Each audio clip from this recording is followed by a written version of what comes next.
all my friends. While 2020 was a year of great uncertainty and rapid change, the people who were with us in the Forge lived through it, pivoted, survived, and even excelled because of what they learned in this space, this place where you belong. Guys, you come to Badass Agile for a reason, because we're different, because there's nothing else like it in the world. So click below to sign up for an upcoming info session so you can learn more, hear from people who have been through it, listen to how their lives have been changed forever, and then take the leap with me, won't you?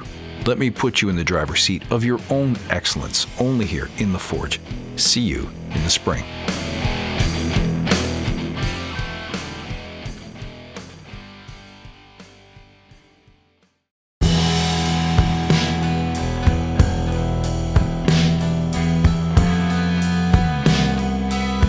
Hello, all you badass people. I hope everyone's doing well. I want to talk to you like I love to talk about fear. I like getting in touch with fear. I like facing it head on and looking at it, examining it, trying to figure out its origins, but also trying to wrestle with it. It's that dragon you never seem to be able to tame. It's always there, it's never far away. But a lot of times, we don't know that we're struggling with it. You don't have to feel fear in order to be living with tremendous amounts of it. When we think of fear, we think of butterflies, we think of trembling limbs, sweating, freezing on the spot, unable to move, paralyzed with fear. Our heart feels up in our throats, it's beating fast.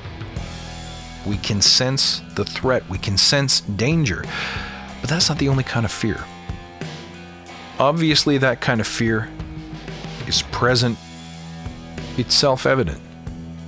But there's also that low-level fear that we don't really sense because it doesn't have the same kind of physical presence. It's not as imposing. There's no real existential danger, so it's not knocking on our door like a desperate neighbor. It's just kind of sitting there. It's guiding our decisions, though. It's telling us, don't speak up, you're not smart enough. Don't speak up, you don't deserve it. You're not entitled, you don't belong. You don't know what you're talking about. It might tell us, don't try, because you're probably going to fail. People are going to laugh at you. You won't be one of the cool kids. You might even get kicked out of the tribe. It tells us, don't stand up for what we believe in or what we want and need, because someone might set you straight and take away their friendship, their love, their support, their respect, their appreciation. I depend on other people to feel safe and to feel happy, and if that goes away, I don't know what I would do. Those are the kinds of thoughts that are hanging there underneath the surface, and we don't want to talk about them. We're usually embarrassed that we even have them, and we don't know how to put words to them. Well, here's the deal. They are affecting and controlling your behavior. They are excusing you from leaning in to the challenges that you need to lean into so you can improve. They are telling you to say no, when the best growth experience you could possibly have today is to just say yes. They are telling you not to be courageous, but to sit down because you're rocking the boat. They are telling you, don't stand up for your values. Don't be a hero. Be a survivor. Well, let me ask you a question. If you were to agree with all those behaviors and let your little brain be in the driver's seat as you make those decisions, how do you expect to lead other people? What exactly are you going to lead them on? Your sharp wit, your great knowledge of the Scrum process, your wizard-like ability with the talking stick in a team stand-up, your Jira mastery, your ability to create tickets that are just the right size.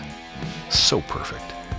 I mean, those things are good things. Your technical skill, your technical know-how, your process and framework know-how, those are essentials. You need those things in order to be efficient and effective.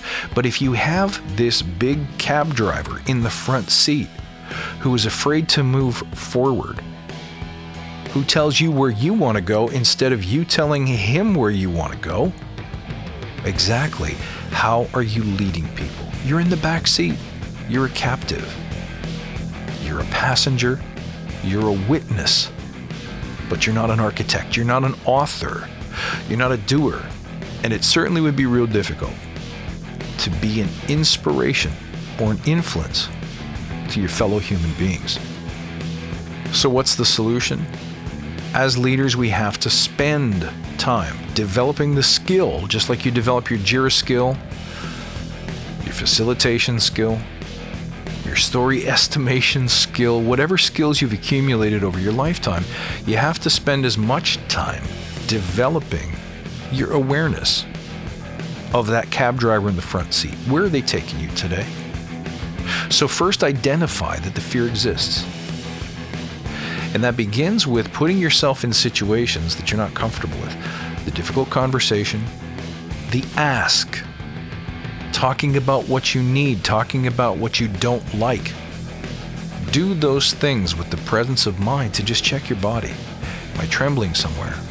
Is there a low-level ancestor of the fear that I described at the opening of this episode that you can sense in your body?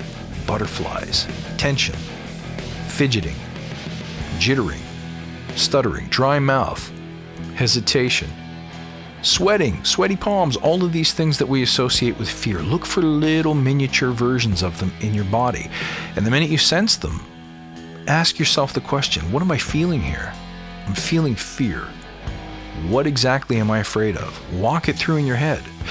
When I sit down in front of the boss, I'm worried that they're going to say X. I'm worried that they're going to laugh at me. I'm worried that they're going to reject my request.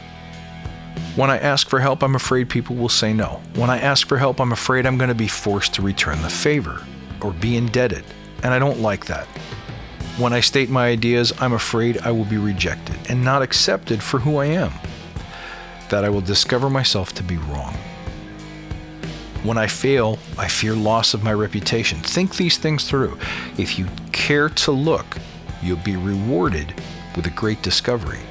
And that is to say, what are the stories, the default rhythms? What's the playlist in your brain that automatically gets triggered the moment you wake up, the moment you encounter adversity, difficulty, or uncertainty? Once you get in touch with those things, now you can make a choice to drown them, to push them down, to push through with courage, instead of saying, yeah, you know what? You're right. This is scary. Let's leave this for another day. I don't want to go there. I don't want to talk about it. I don't want to do it. I don't want to grow today. I don't want to stretch today. I don't need to get better at this. I'll let someone else do it. I'll save it till next Wednesday. I'll start next month. I'll write that book next year. I'll start that diet as soon as I've finished my MBA. Any of those sound familiar? So remember this. Just because you don't feel fear kicking you in the shins, clutching and grabbing at you, doesn't mean it isn't there. Fear wants to go under the radar and gently guide your actions so that you don't know you're going down the road of excuses, that you're going down the road of avoidance, of blame, of delegation of your grandest duties, values, and goals. It's a bit like realizing you've been living in a giant opaque bubble with a painting of the sky and the horizon and the ocean and the sun on it. You're seeing the same stuff everyone else is seeing, but it's a bit of a mirage. It's an illusion. You're not touching life deeply. So this is next level stuff for leaders who are looking to become next level masters. Try this. Sit on this information and reflect on it and think about how you could apply it to your life. Try it and see what changes. Just a tiny awakening, just a tiny shift in your leadership skill. And then shoot me a note and let me know how this works for you. You can find me on Clubhouse at Fuse Chamber or just search for Badass Agile. You can find me on Twitter at badass_agile or at Badass Agile on Instagram. I love you guys because you're crazy. Can't wait till next time. Until then, stay badass.